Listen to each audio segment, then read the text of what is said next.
I want to ask you about Mission Accomplished, your book. Oh yeah. Yeah, because we both want to write a book. I'm in the early stages of it, so I'm curious about like that process, how it was for you to get your story out there personally, and then the effect that it had on the people reading it.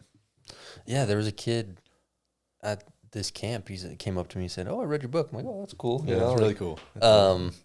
So it's been 10 years since I wrote it, and it was just to capture a little bit of gratitude for the sport because I didn't know how much longer I was going to keep wrestling for, and then also the lessons I learned. I wanted to pass some of those along, and then tell my story, right?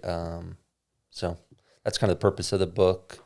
I went through Amazon, used CreateSpace, and so I didn't use a publisher like a traditional publisher.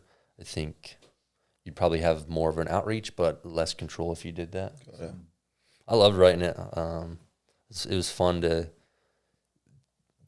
kind of think of all the memories I've had for 20 years, right? I finished wrestling when I'm like 26. I started when I was 5. It's like, holy cow, it's a lot. It's a big part of my life, and it still is. Even when people like see Penn State wrestling, they'll always have questions. They'll always ask about it. So it's always going to be part of my life, which is cool. Yeah. What would you want to write your book on?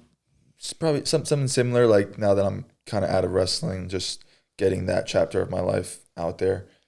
Similar to your story, I think I have a little bit of responsibility to get it out there for kids that aren't the prodigies or have a lot of talent, or for me, if I had your book growing up, it'd be easier for me to see the possibility of it. So I'm hoping that if a kid's like, oh, I never qualified for state and now I'm a senior, or like, I got hurt or I can't afford college or lost the wrestle off. So hopefully, people can identify with that and be inspired.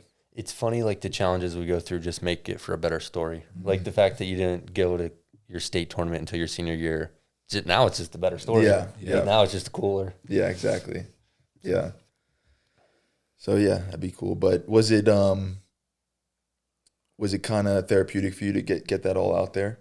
Yeah, and very, took some time to reflect and things, and it was great. I probably should read it again because there's lessons in there. Like we don't have it all figured out.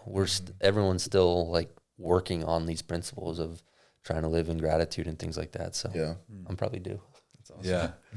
How do you feel like, I guess, as you mentioned, there's always progress to be made and like stuff to come back to, but in the season of your life that you're in now, how do you feel like all the lessons that you learned in wrestling and through the coaches at Penn State affect you on a daily?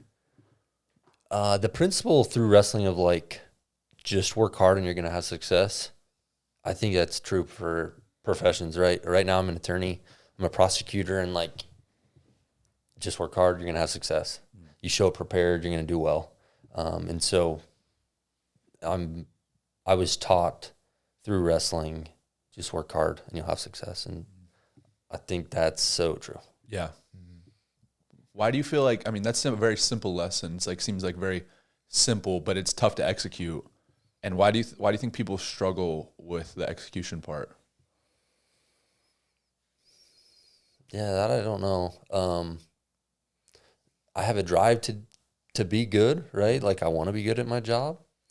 Coach Kill said something. I came back on one of these visits, like every couple of years I'll come back, and Coach Kill said something. He said, believing in yourself is a skill, and like everything we do is a skill, which I'm like, oh, dang, and if it's a skill, it's something we can get better at.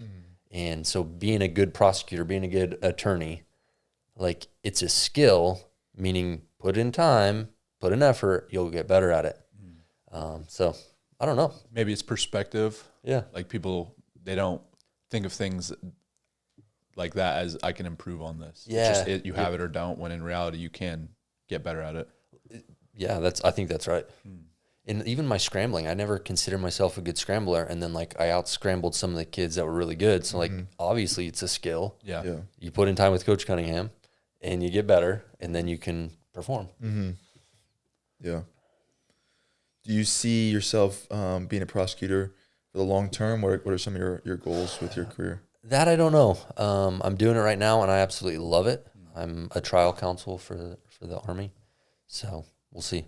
I might do defense at some point. So I might hop back and forth. Yeah, so yeah. who knows? It's probably good to know both sides, like Yeah, it is. understand different perspectives and things like that. Yeah. Yeah. We'll see. Sweet. How did you always think, were you always motivated to be involved in the military? Yeah, I wanted to serve. I obviously liked some of the benefits of free schooling. Now everyone on the team gets scholarships. Yeah. That's right. It's different now. Yeah, it's a little different. So, but I was trying to get school paid for, and so I was thinking about going to West Point and really like that mission.